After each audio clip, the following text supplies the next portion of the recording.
The darkness holds for what feels like an eternity, a timeless state of cold and quiet.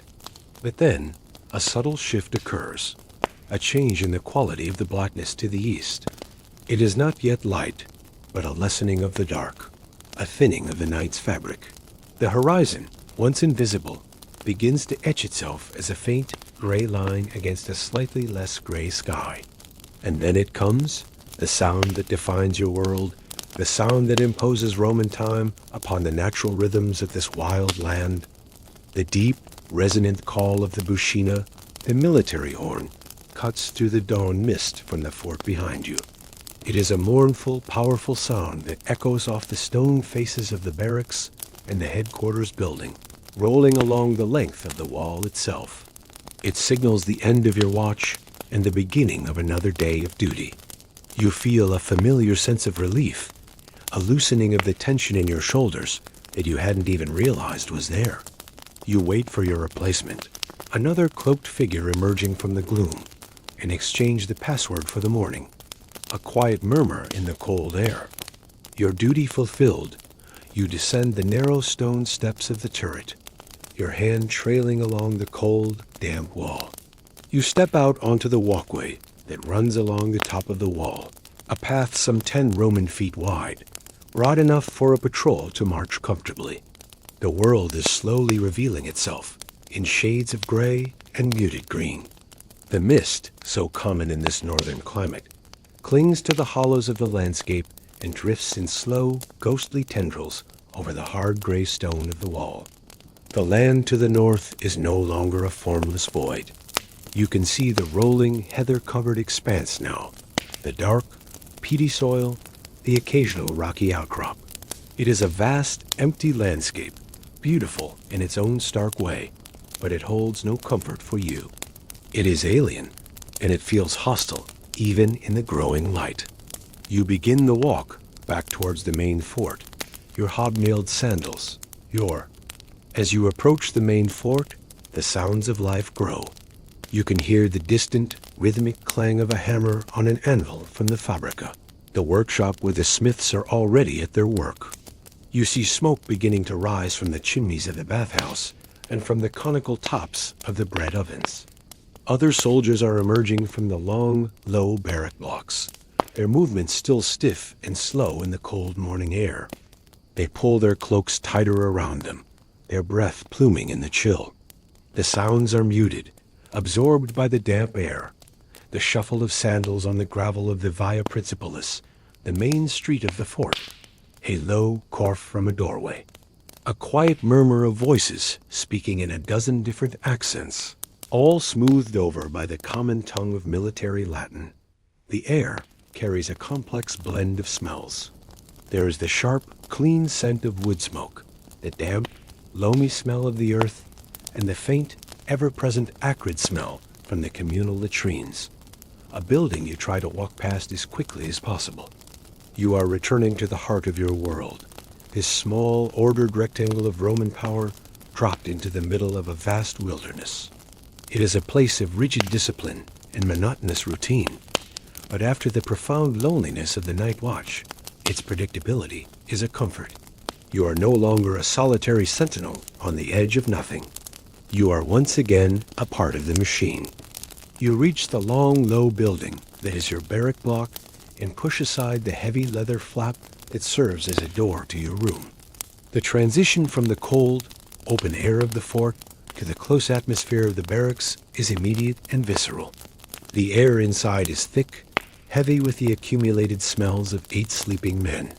It is a complex and deeply familiar scent, the musty odor of damp wool and worn leather, the dry, sweetish smell of the straw that stuffs your mattresses, and the lingering aroma of last night's evening meal, a thick stew of meat and beans, its scent clinging to the wooden walls and the blankets. Underneath it all is the metallic tang of iron armor and the oily, sharp smell of the linseed oil used to polish and protect your weapons and shields. This is the scent of your life, the smell of the contubernium. The room is small, barely large enough for the 8 of you who form this tight-knit squad, the smallest official unit in the Roman army.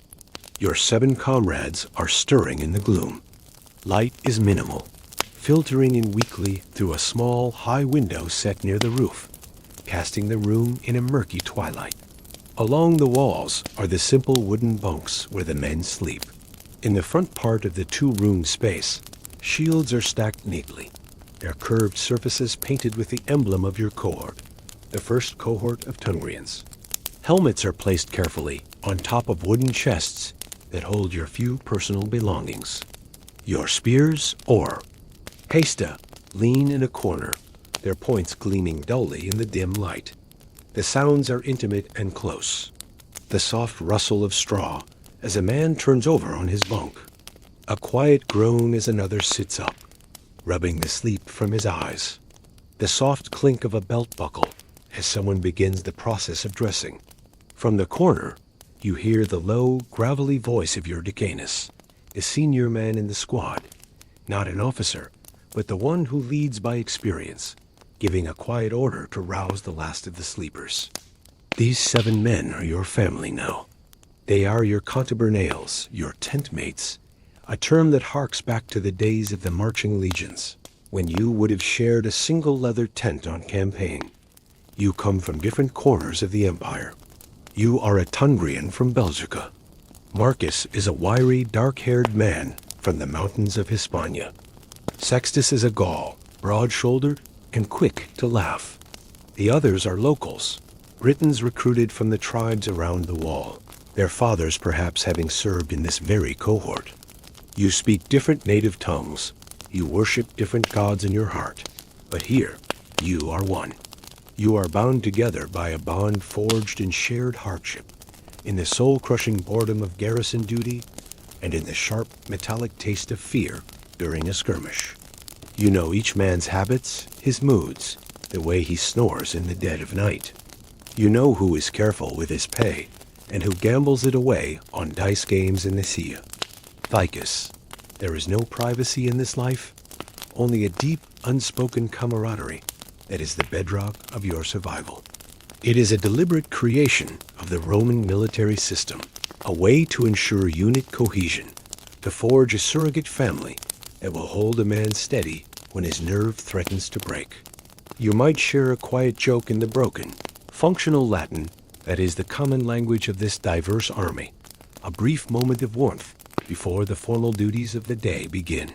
This small, crowded, smelly room is your sanctuary and your prison, the only real home you will know for the 25 years of your service. The second horn call of the morning summons you from the relative intimacy of the barracks into the formal, impersonal world of the military machine. You fall in with the other men of your century, your movements practiced and automatic, and march out onto the main parade ground. This is the wide, graveled space that lies before the Principia, the headquarters building, which stands at the very heart of the fort. Hundreds of soldiers are assembling here, the cohorts forming up in neat, disciplined rows, the sound of their hobnailed sandals a single rhythmic crunch on the ground. The air is cold and crisp, and your breath plumes before you.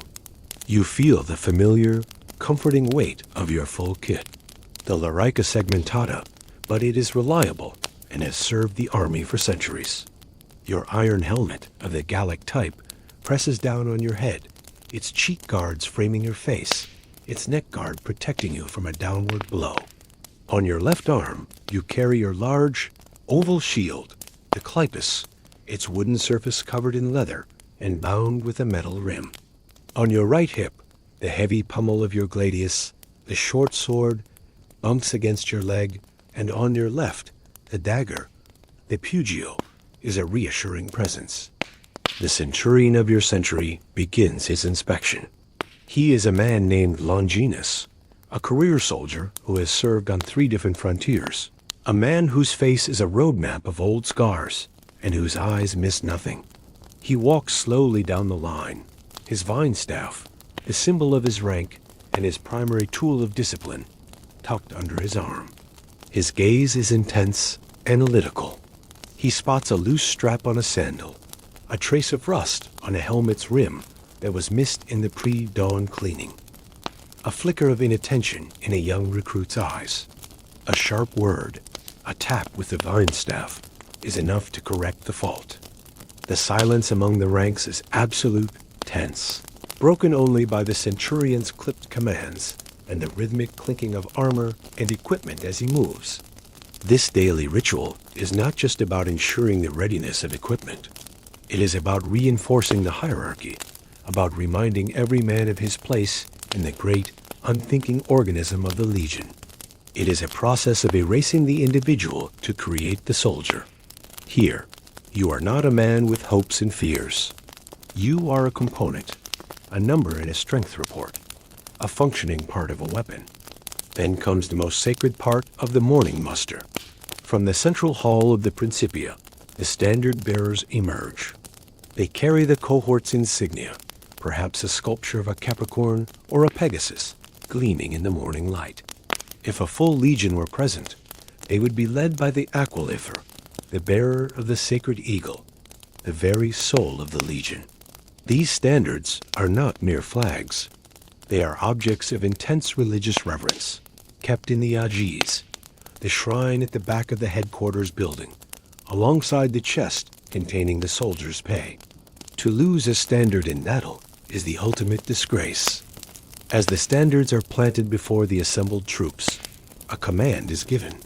You stand to attention, and along with hundreds of your comrades, you offer a prayer to Jupiter Optimus Maximus for the good of Rome and to the genius of the divine Emperor Hadrian, the man who ordered this wall to be built.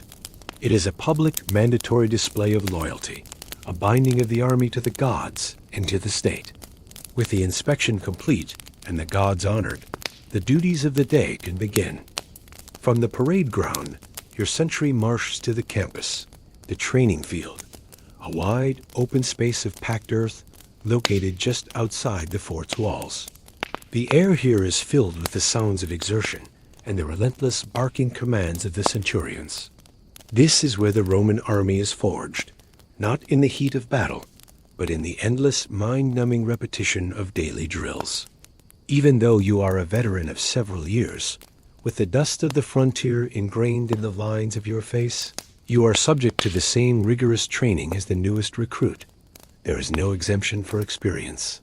The skills of war are a blade that must be constantly honed, lest it grow dull.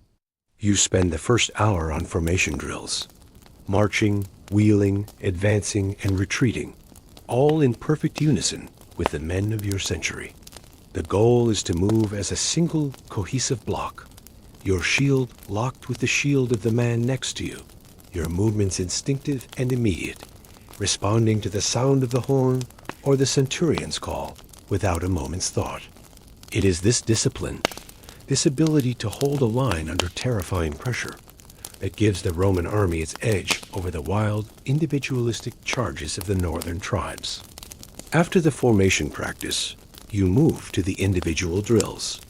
You find yourself in front of a palus, a thick wooden post driven into the ground, standing about the height of a man. This is your silent, unyielding opponent. For what feels like an eternity, you practice the fundamentals of Roman combat. You do not swing your gladius wildly. That is the way of the barbarian. You are taught to keep your shield up, protecting your body, and to deliver short, sharp, economical thrusts into the post's torso. It is a brutal, efficient, and deadly technique, designed for the close quarters crush of a melee. Your arm and shoulder ache with a familiar, burning strain as you repeat the motion hundreds of times. Then you move on to the pilum, the heavy throwing javelin. You practice the run-up, the release, the follow-through, sending the 7-foot spear arcing through the air, the thud into a large straw target. The weight of the weapon is substantial, and after a dozen throws, your muscles scream in protest. But you continue, because you know that a volley of these, thrown in unison by a century of men just before the charge, can shatter an enemy's front line, breaking their shields and their morale. This relentless training serves a dual purpose, one that is as psychological as it is physical. It builds the incredible endurance required of a Roman soldier, the ability to march for 20 miles a day in full armor, and still have the strength to build a fortified camp at the end of it. But more importantly, it conditions the mind. It bypasses conscious thought, burns the actions of combat directly into your muscle memory. The goal is that in the chaos, noise, and terror of a real battle, when fear is screaming at you to turn and run, you will not think. You will simply act. You will fall into formation. You will raise your shield. You will draw your. Today, however, the drills end early. Your century is not destined for more combat training or for a patrol into the misty hills. Today, you are builders. You trade your sword and shield for the tools of labor, a heavy iron pick, a broad shovel, a wicker basket for carrying earth. The Roman soldier is not just a fighter.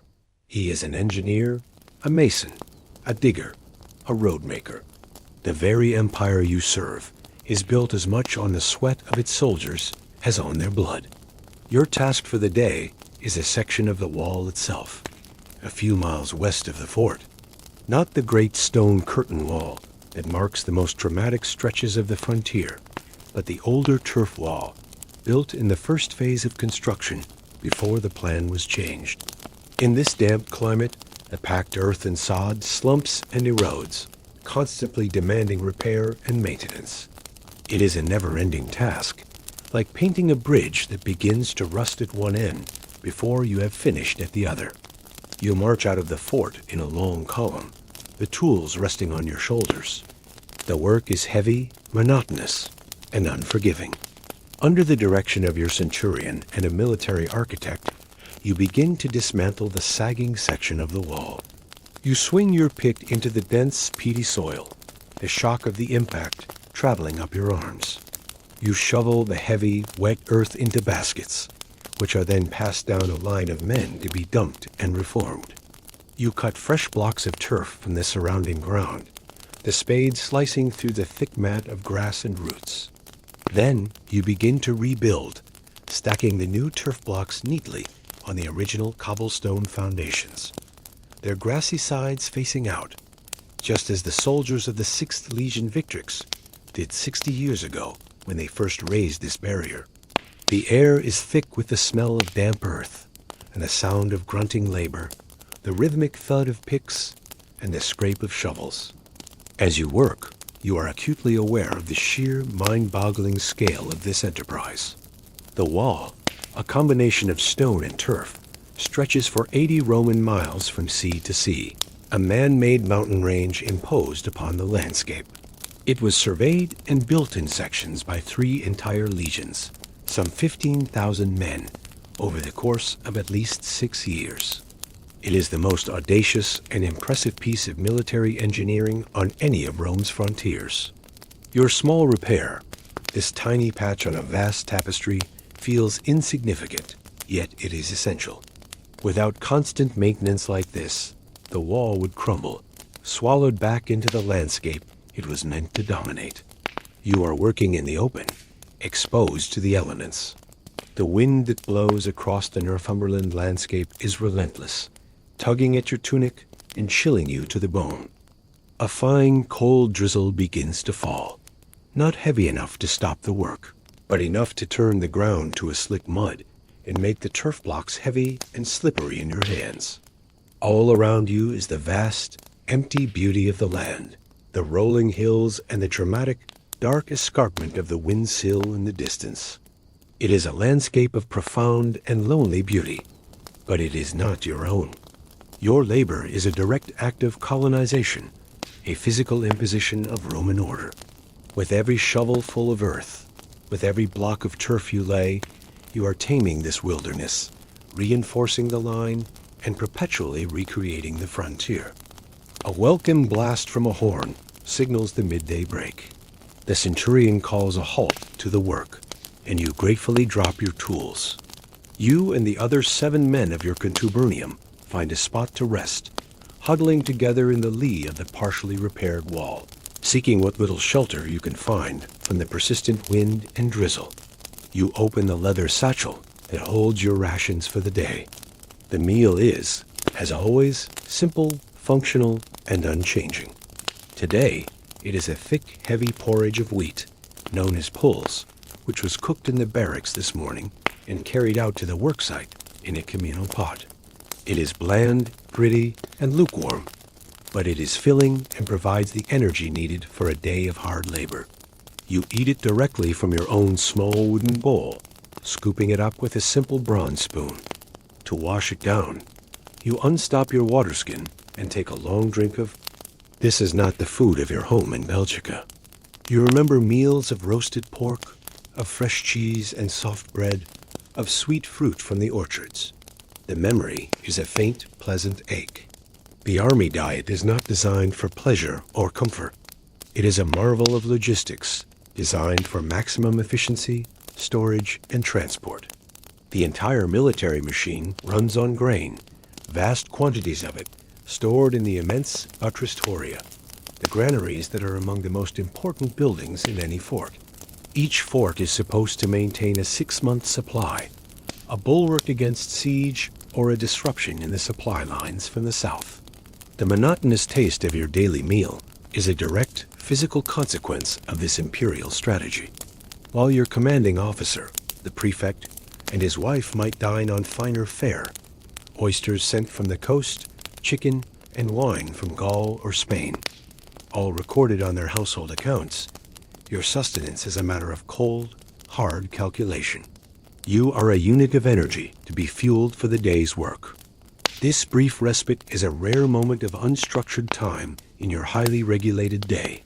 The talk among your comrades is quiet, a mix of languages and accents. You complain about the dampness that gets into your bones, the ache in your back from the digging. Sextus the Gaul tells a crude joke, and you all manage a weak laugh. Marcus the Spaniard stares silently out at the gray hills, perhaps thinking of his own sun-baked mountains so far away. You share a piece of your hard bread with a new recruit who looks utterly exhausted. It is in these small, shared moments of misery and rest that the bonds of the contubernium are strengthened, turning a random group of strangers into a unit of brothers who will stand and fight for one another. The horn sounds again, all too soon, and the break is over. You rise, pick up your tools, and return to the labor of empire. The afternoon brings a change of duty. The repair work on the turf wall is handed over to another century, and you are summoned for a patrol. This is a different kind of work, requiring not brute strength, but heightened senses and constant nerve-wracking vigilance. You retrieve your shield, your helmet, and your weapons, the familiar weight a strange kind of comfort after the unwieldy clumsiness of the pick and shovel. You and a handful of other men from your century, led by your decanus, make your way to one of the mile castle gates. The sentries on duty swing open the heavy, iron-bound wooden doors, and you step through. The gates close behind you with a solid, echoing thud, a sound that seems to sever you from the world of safety and order. You are now in the north. The feeling changes instantly, a palpable shift in the atmosphere. The carefully engineered military road that runs behind the wall is gone. Here, there is only a rough track, winding its way through the coarse heather and boggy ground.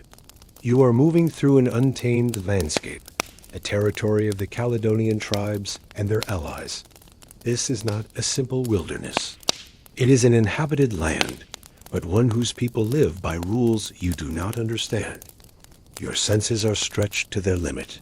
Your eyes constantly scan the rolling hills, the rocky outcrops, the dark patches of forest in the distance, searching for any sign of movement. Your ears strain to filter the sounds of the landscape, trying to distinguish the cry of a bird from a signal, the rustle of the wind from the stealthy movement of a warrior. You listen for the one sound you dread most, the deep, terrifying, otherworldly bray of a carnix, the great bronze war horn of the Celts, shaped like the head of a boar, a sound designed to sow terror in the hearts of their enemies before an attack. The threat here is rarely a pitched battle against an army in formation. The northern tribes learned that lesson long ago at Mons Graupius, where they were slaughtered by Agricola's legions. Their way of war now is one of stealth and surprise.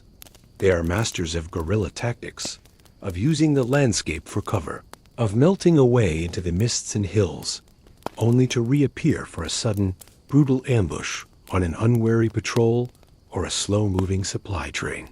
You see signs of their presence everywhere. A distant curl of smoke rising from a circular hillfort, a lone shepherd watching his flock from a ridge, his posture unreadable. Are they friend or foe? It is impossible to know for sure. The Romans have treaties and alliances with some tribes, like the Votadini, who act as a buffer state. But loyalties are fluid, and the Brigantes, who live on both sides of the wall, have been known to rise up in rebellion.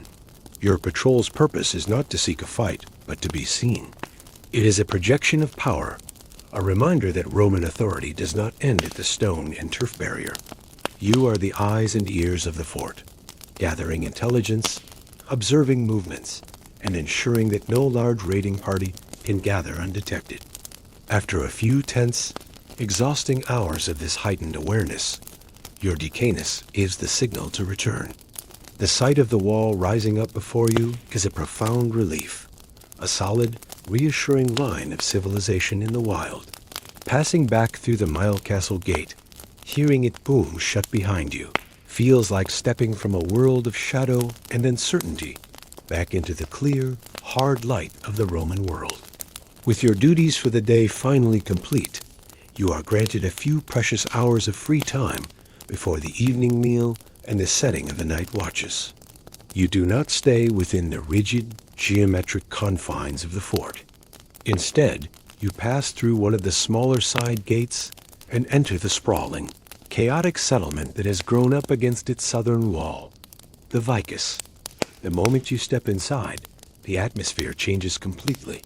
You leave behind the world of military order and enter a place of civilian life, a vibrant, noisy, and wonderfully messy hub of activity. The Vicus is a labyrinth of narrow, unpaved streets and timber-framed buildings. Workshops, storefronts, and houses are crammed together, their roofs thatched or tiled. The air, which in the fort smells of discipline and iron, is here thick with 100 different odors. You smell the rich, comforting scent of bread baking in a commercial oven, the sizzle of meat roasting over an open fire, the sharp, pungent aroma of a tannery where leather is being cured, and the sweet, malty smell of beer being brewed. The local cerveza, a drink most Romans, with their preference for wine, find coarse and unappealing. This settlement is a true melting pot of the frontier. You see retired veterans, men who completed their 25 years of service and who are granted a plot of land here, choosing to stay in the only world they knew, rather than return to a home they no longer remembered.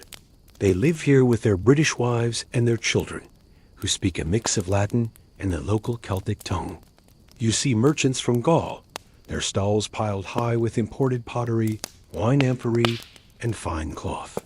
You see local craftsmen, blacksmiths, carpenters, shoemakers, plying their trades, their services essential to both the garrison and the civilian population.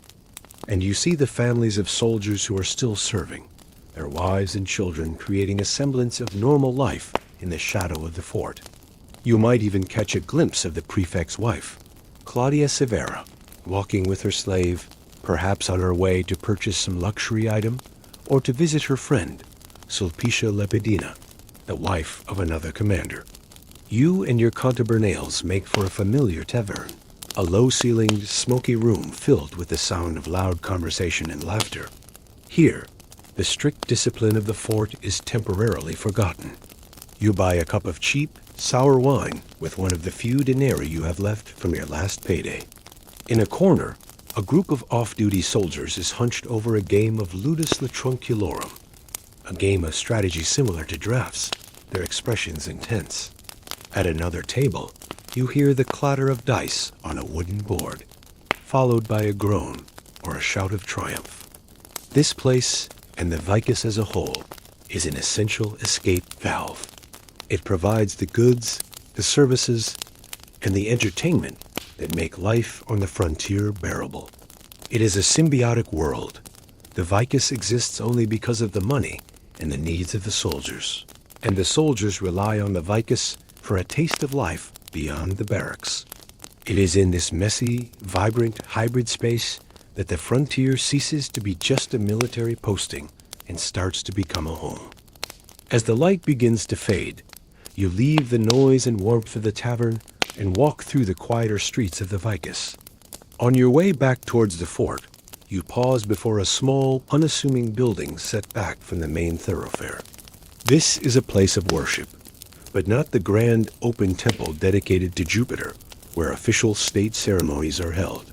This is a Mithraeum, a sanctuary for the followers of the mystery cult of Mithras, a god who has traveled to this cold, wet island from the sun-baked lands of Persia. The cult is popular among soldiers. Its themes of loyalty, order, and rebirth in the face of darkness, resonating deeply with men who live their lives on the edge of danger. You descend a short flight of steps and enter the temple. It is a long, narrow, subterranean chamber designed to resemble the cave where the god Mithras slew the sacred bull. The air is cool and smells of damp earth, incense, and the smoke from oil lamps that cast a flickering, mystical light. Along the sides of the chamber are raised benches where the initiates would recline during their sacred meals. At the far end, in the place of honor, is a carved stone relief depicting the central act of the faith. Mithras, in his Phrygian cap, plunging his dagger into the neck of the bull, while a dog and a snake drink the life-giving blood, and a scorpion attacks the bull's genitals. It is a powerful, violent, and deeply symbolic image of sacrifice and creation. Here, in the quiet companionship of other soldiers, you feel a sense of spiritual solace that the formal public rituals of the state religion cannot provide. The religious world of the frontier is a complex tapestry woven from many different threads. You are expected to show loyalty to the official gods of Rome, Jupiter, Juno, Minerva, and to the divine spirit of the emperor. To do so is a political act, a demonstration of your allegiance. But your personal spiritual life is your own. All around the fort and the vicus, you can find altars dedicated to a bewildering array of deities. There are gods brought from every corner of the empire by soldiers like yourself. The goddess Recag Beta from the Lower Rhine, worshipped by your Tungrian comrades. The Syrian archers have brought their god, Jupiter Delicinus.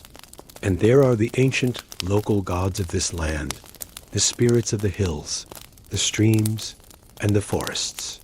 The Romans, in their practical way, do not seek to stamp them out. Instead, they absorb them, merging them with their own gods in a process of syncretism. So you see altars dedicated to Mars Cosidius, or Mars Belatu Cadrus, a fusion of the Roman god of war with a local Celtic deity. It is simply wise to honor the local spirits, to placate the genius loci, the spirit of the place. Your own prayer is a simple, practical thing. It is a contract, a transaction, a philosophy encapsulated in the phrase "do it day." I give so that you may give. You are not seeking eternal salvation or philosophical enlightenment. You are seeking tangible aid in this life. You leave a small offering on the altar, a single coin, a piece of bread from your ration, and you whisper your request. You ask Mithras for courage. You ask Mars for protection on your next patrol. You ask Mercury, the messenger, for swift and safe delivery of a letter home. You touch the small carved gemstone on your finger, a tiny image of Fortuna, the goddess of luck, a personal amulet you carry for protection. In a life governed by the unpredictable whims of war, weather, and sickness, you need all the divine help you can get. This pragmatic, multifaceted faith is not a sign of confusion. It is a vital coping mechanism, a spiritual toolkit for surviving life at the edge of the world. Cleanliness is a mark of a Roman, a sign of civilization that separates you from the unwashed barbarians. And so, before the evening meal, you make your way to the bathhouse. It is a large, impressive building, located just outside the fort walls in the vicus. a precaution to reduce the risk of a catastrophic fire spreading to the wooden barracks and storehouses. The moment you step inside, you are transported to another world. The cold, damp, gray reality of northern Britain is left behind, replaced by a realm of steam, heat, and echoing sound. The change in atmosphere is immediate and overwhelming. The air is thick and humid, smelling of hot water, steam, and the fragrant olive oil that men use to clean themselves. The sounds are loud and cheerful, a cacophony of voices and laughter bouncing off the high, vaulted ceilings and plastered walls, mixed with the constant splash of water. You walk on raised wooden clogs, your sculponia, which protect the soles of your feet from the scorching heat of the floor, warmed from beneath by the ingenious hypocaust system. Hot air from a massive furnace is channeled through a space under the floor, supported by hundreds of small brick pillars. It is a miracle engineering, a piece of Rome itself transplanted to this remote frontier. The process of bathing is a social ritual, a set sequence that you follow every time. You leave your clothes in a small niche in the wall of the changing room, the appetiterium. Then you proceed to the tepidarium, a warm room where your body can adjust to the heat. From there, you enter the caldarium, the hot room, where the temperature is intense, the air thick with steam. Here, you sweat profusely, the heat opening your pores and loosening the grime of the day's labor. You do not use soap. That is a strange Gallic invention. Instead, you cover your body in olive oil, sometimes scented with herbs. Then, using a curved metal scraper called a strigil, you methodically scrape the oil, sweat, and dirt from your skin. It is a surprisingly effective way to get clean. Finally, feeling cleansed and relaxed, you take a bracing, invigorating plunge into the frigidarium, a large pool of cold water that closes your pores and jolts you back to full awareness. The bathhouse is far more than just a place to get clean. It is the social heart of the entire frontier community. Here, in the warm, steamy rooms, the rigid hierarchies of the military are temporarily relaxed. You see fellow soldiers from your cohort, off-duty centurions, retired veterans, and civilian merchants from the Vicus. It is a place to relax, to exercise, to socialize, and to exchange news and gossip. You might see men playing games of chance, their bets called out over the splashing of the water. You might overhear a business deal being struck between a supply contractor and a quartermaster. It is a great leveler, a uniquely Roman institution that binds this disparate, multicultural community together. For a man who has spent the day shivering in the cold northern wind or toiling in the mud, the guaranteed, man-made warmth of the bathhouse is the ultimate luxury. It is a powerful physical rejection of the wild, uncivilized world outside its walls, a weekly or even daily reaffirmation of your Roman identity. It is a statement, in stone and steam, that even here, at the very edge of the empire, Rome can conquer the environment itself. As twilight settles over the fort, casting long shadows from the stone walls, you make your way back to the familiar confines of your barrack room. The day is winding down. The sounds of training and organized labor have ceased, replaced by a quieter, more domestic hum of activity. You gather with your 7 contabernales for the final meal of the day. It is served from a large pot, and it is much the same as your midday ration. A thick, savory stew, perhaps of pork or beef, bulked out with vegetables grown in the gardens of the Vicus leeks, parsnips, cabbage, and beans. You eat together, crowded onto the benches in the small front room of your quarters, the flickering light of a single clay oil lamp casting warm, dancing shadows on your faces and on the walls. The conversation is subdued, the easy, familiar talk of men who have spent the entire day in each other's company. You speak of the day's work, of a near slip on the muddy turf wall, of the centurion's foul mood. You share news gleaned from the bathhouse or the tavern.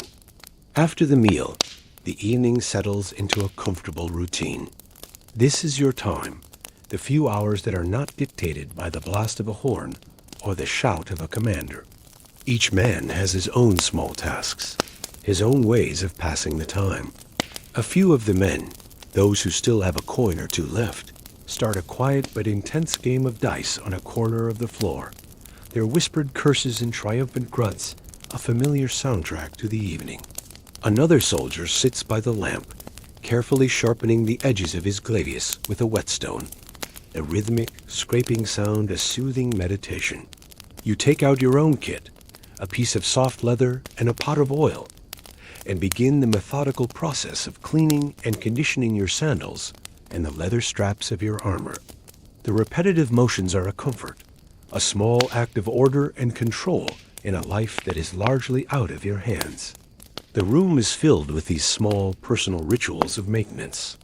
It is a quiet, domestic scene, one that could be taking place in any of the hundreds of barrack rooms along the 73-mile length of the wall.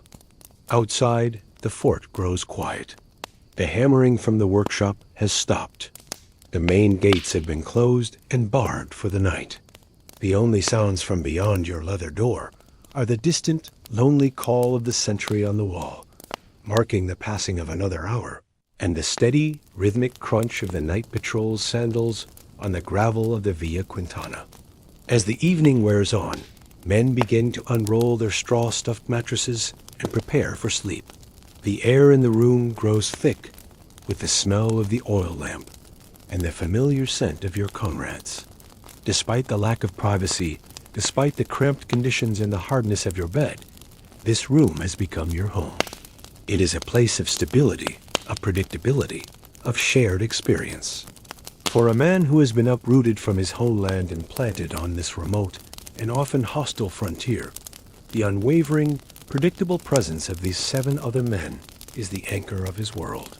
This small, smoky, crowded room is the heart of his existence, the only home he has. Before you settle down for the night, you perform one last private ritual. From the small wooden chest that holds your few personal possessions, you carefully take out a thin, rectangular sliver of wood. It is a writing tablet, no thicker than a modern postcard, made from birch or alder wood, sourced from the forests here in Britain. It is not a formal wax tablet for official records, but a simple leaf of wood, designed for personal correspondence. This tablet arrived weeks ago, carried in a leather pouch on a slow-moving supply wagon that rumbled its way up the long road from the south. It is your most precious possession, a tangible connection to the world you left behind. By the flickering, unsteady light of the oil lamp, you hold the tablet close to your face. The ink is faded, the Latin script a familiar cursive hand. It is a letter from your sister. You read the words slowly, your lips moving silently, tracing the shapes of the letters that her hand formed so many months and so many hundreds of miles away. The contents are simple, mundane, and yet to you, they are more valuable than gold. She asks if you are well, if the gods are watching over you in that cold, distant land. She tells you the news of your village, who has married, who has had a child, which of the old men has passed away. She speaks of the harvest, whether it was good or poor. And then she mentions the small package that she sent with the same courier, a package you received with tears in your eyes. She writes, "I have sent you a pair of socks, 2 pairs of sandals, and 2 pairs of underpants." A simple list of practical items, a sister's concern for her brother's comfort in the notoriously damp and chilly British weather. It is a detail so personal, so human, that it feels like you can hear her voice whispering the words in your ear. The letter is a double-edged sword. It is a profound comfort, a reminder that you are not forgotten, that you still exist in the minds and hearts of your family. It is proof that the life you once lived is not a dream, that it continues on without you. But this comfort is tinged with a sharp, piercing pain. The letter magnifies the immense, crushing distance that separates you from that life. It highlights the slow, inexorable passage of time. How many harvests have you missed? How many children have been born who do not know your face? You are bound to this life, to this wall, for 25 years of service before you can earn your retirement grant and your freedom to return home, if there is still a home to return to. The loneliness, which is usually a constant, dull ache in the background of your thoughts, becomes sharp and acute for a few moments as you hold this piece of wood. These fragile tablets, preserved by chance in the oxygen-free mud of a place like Vindolanda, are the truest testament to your life here. They prove that beneath the helmet and the mail, beneath the discipline and the drill, you are not just a soldier. You are a son, a brother, a friend, an ordinary man with universal human needs for warmth, for comfort, and for connection, living an extraordinary life at the end of the world. It is time. Your decanus points a finger at you and two other men. It is your turn for the first watch of the night. You rise from your bunk, the straw rustling softly, and begin the familiar process of arming yourself once more. You pull on your tunic, strap on your mail coat, buckle your sword belt, and pick up your helmet and spear. You step out of the barracks into the cold night air. The fort is quiet now, a place of shadows and silence. The only lights are the few torches burning at the main gates and outside the Principia. The only sounds are the crunch of your own sandals on the gravel path and the ever-present moan of the wind over the ramparts. You climb the stone steps to the walkway on top of the wall, the same ascent you made in the darkness before the dawn, but now the day's experiences lie between then and now. You take your post, relieving the soldier from the evening watch. You look out into the darkness to the north. It is the same immense, profound blackness that greeted you this morning, but somehow it feels different. It is no longer a simple, terrifying void. Your perspective has been subtly altered by the events of the day. You have patrolled a small piece of that darkness, and you know that it is not empty. It is a landscape, home to people who are a complex mix of potential threat, trading partner, and even neighbor. You have spent time in the Vicus, that messy, vibrant space where Romang and Briton, soldier and civilian, mix and mingle, where children with Roman fathers and British mothers are growing up. You have stood in a shrine and offered a prayer to both a Persian god and a local Celtic spirit. The hard, clear line between us and them, between Romang and barbarian, a line that seems so stark and simple during morning muster, feels less certain out here in the quiet of the night. It has become blurred, complicated by the realities of a shared existence on this frontier. You run your hand along the cold, damp stone of the parapet. The wall feels ancient, permanent. You think of the thousands of soldiers who labored to build it, quarrying the stone, digging the great ditch, stacking the turf blocks, their sweat and toil soaked into its very foundations. You think of the generations of men who have stood this same watch, in this same spot, for the 60 years since the wall was completed.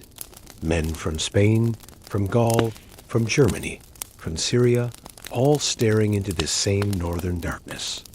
And you know that long after you have served your time, long after you are dead and your bones have turned to dust, other soldiers will stand here, feeling the same wind, watching the same horizon. You are a fleeting presence, a temporary guardian of this massive, enduring monument. You are a single, anonymous link in an almost endless chain of duty, stretching back into the past and forward into a future you cannot imagine. The frontier is not just a place you defend. It is a place that is changing you, slowly and imperceptibly, shaping you into something new, a man of the wall. The hours of your watch crawl by, each one marked by the distant call of a sentry. The cold sinks deep into your bones again, a familiar, unwelcome guest. Finally, you see a cloaked figure approaching along the walkway. It is your replacement. A quiet word is exchanged in the darkness, the password for the night, a simple word that means safety and belonging. Your duty is done. You turn your back on the northern darkness and walk back through the sleeping fort. The silence is absolute now. The only sound is the soft crunch of your own footsteps on the gravel path, a lonely sound in the vast quiet. The barrack block is dark and still, filled with the soft, rhythmic sounds of deep and exhausted sleep. You enter your quarters as quietly as you can, a shadow among shadows. You begin the final ritual of your day. You unbuckle your sword belt and carefully place your gladius and pugio in their designated spot. You lift the heavy iron helmet from your head, the relief from its weight a small physical pleasure. You struggle out of your mail coat, the lorica hamada, letting it fall with a soft, metallic slither onto the floor. The heavy burden of your profession, the literal weight of the empire, is lifted from your shoulders for another night. You lie down on your simple bunk, and the rustle of the straw mattress is a soft, comforting sound in the deep quiet. You pull your rough, scratchy wool blanket up to your chin, its familiar texture a small anchor in the darkness. The day's events drift through your mind, no longer sharp and distinct, but as a slow, heavy procession of fading images. The biting cold of the pre-dawn watch, the strain in your shoulder from the training post, the heavy weight of the turf blocks during the repair detail, the nervous tension of the patrol beyond the wall, the echoing warmth and steam of the bathhouse, the faded ink on the wooden tablet, the words from your sister. The thoughts become slower, heavier, losing their sharp edges, blurring together as you drift on the edge of consciousness. You feel the profound weight of your own body, the deep, satisfying ache in your muscles from a day of labor and vigilance. You hear the soft, steady breathing of the 7 other men in the room, a sound of profound safety and familiarity, the sound of your contubernium, your brothers, your only family in this place. It is the last thing you are aware of, this gentle chorus of sleep, this proof that you are not alone. You surrender to the heavy, dreamless sleep of the utterly exhausted, finding in the depths of unconsciousness the only true escape from the endless duty and vigilance of your life. A brief, blessed peace on this small island of Roman order, at the very edge of the known world. The stone of the wall, which has held the day's faint warmth, now gives itself over completely to the cold of the northern night, its surface slick with a gathering dew. The wind, which has been your constant companion, a voice of restless energy, now seems to soften, its mournful sigh becoming a gentle, hushing whisper that moves through the coarse grasses and the resilient heather.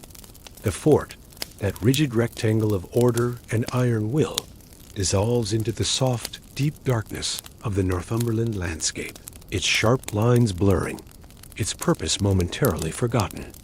And the soldier, the man from Tungria, the guardian of the frontier, is no longer a sentinel, no longer a link in a chain of command. He is just a shadow now, a weary shape beneath a rough wool blanket, his individual story, his fears and his faint hopes, all fading into the great, quiet tapestry of the past. The watch is over. The endless drills are done. The heavy weight of the shield and the sword have been laid aside. There is nothing left for him now but the stillness and the deep, restorative peace of the night. All is well. The frontier is quiet. The empire, for a few precious hours, can watch over itself. And in the great silence of history, even empires must eventually sleep.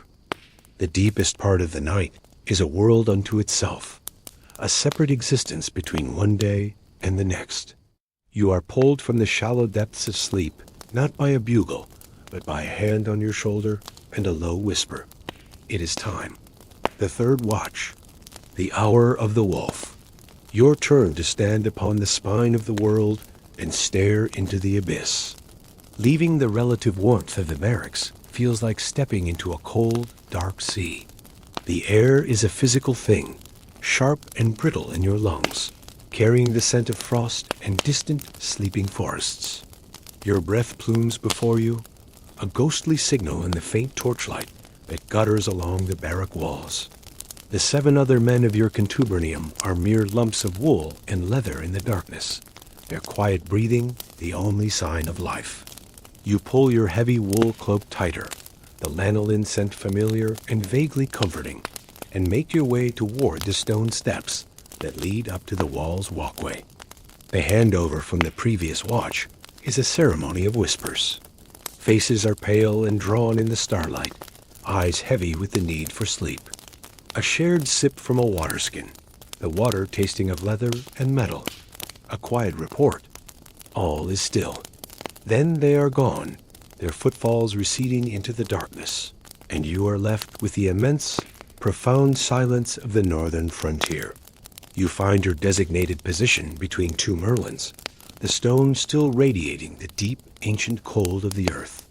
You run a gloved hand over its surface, feeling the faint pockmarks and mason's inscriptions, a connection to the men who built this place, men just like you, now long gone to dust.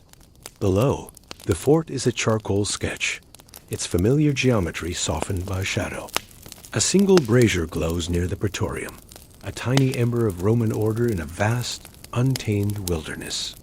You look south, across the sleeping province, and you can almost feel the presence of the vallum, that great earthen ditch and mound, a final line drawn in the landscape, a declaration that ends in the dark. But your duty, your entire world for these few hours, is to the north. Your eyes slowly adjust, and the land before you resolves into 1,000 shades of gray and black. The rolling hills, the dark clumps of gorse, the faint, silvered sheen of a distant stream.